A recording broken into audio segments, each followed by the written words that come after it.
Hello everyone. In this first video about stoichiometry, we're going to be looking at just what is the basic definition of stoichiometry as it relates to chemistry, as well as how do we find our last conversion factor related to this, which is called the mole ratio. So first of all, stoichiometry is defined as the quantitative relationships between the amounts of reactants used in products formed in a chemical reaction.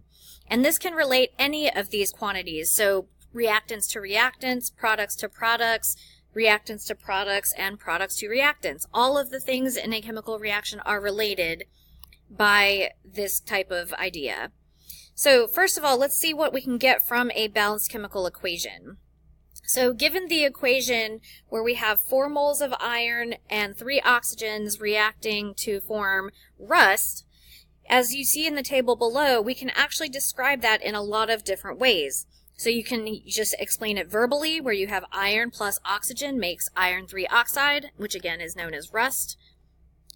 You can also look at it in terms of just what is the balanced equation. I like this particular example where we are looking at representative particles, and I like this because this equation has all 3 types of representative particles. It has atoms of iron, molecules of oxygen, and formula units of iron 3 oxide. And the reason for that is because iron is an element, oxygen is one of our diatomic molecules, so even though you see the word of the element, you have to automatically think that there are 2 of them, and that is called a molecule rather than atoms. And then finally, rust is an ionic compound, and the representative particle for those is formula units. We also can now translate that to the number of moles of things. So for every 4 moles of iron, you need 3 moles of oxygen, and you will make 2 moles of rust. That's what the equation tells us. So as far as the balanced equation goes, remember that's going to help us uphold the law of conservation of matter. You cannot create and destroy atoms because that's just not a thing. However, this bottom section where we're looking at the molar masses, which you got from this little section up here, that is actually also showing us that balanced equations uphold the law of conservation of mass, because you have to have the same amount of reactants as you do of products at the end. The only thing that happens is that stuff in a chemical equation gets jumbled around and recombined in new ways. So let's talk about this new idea called the mole ratio. Okay, first and foremost, it is a conversion factor. You're talking about moles of one substance to moles of another substance. So what I'd like you to do first is to figure out the balanced chemical equation for a reaction between solid aluminum and a solution of copper 2 chloride. So first think about what type of reaction this is, and then based on that try to predict the products. Please go ahead and pause the video right now before you go and check your answer. If you're checking your answer and you've already tried writing this equation, first of all, it is a single replacement reaction because you have one element and then you have a compound that's in solution. Okay, so if we're writing out aluminum, we would show that it's a solid with an S in parentheses. We are reacting that with Cu, which has a +2 charge. Chlorine has a -1 charge, so therefore you'll need 2 of those. Because it is a solution, it's going to form an aqueous, or we'll denote it as an aqueous substance. And since this is a single replacement reaction, in this case, you have your metals switching places. So how is aluminum going to stick to chlorine? Aluminum always has a +3 charge, so that means that the formula for aluminum chloride would be AlCl3, and this would be in the solution. And after that, you'll have solid copper forming as a precipitate of this reaction.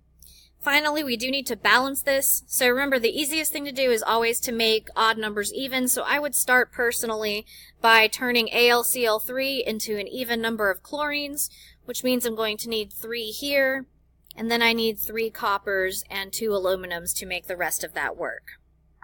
Okay, hopefully you got the same thing. As far as mole ratios go, you should see on your paper that we can basically talk about any of the substances as compared to the others. So when we're looking at these, you really are just looking at those coefficients in front of the substances in the balanced equation.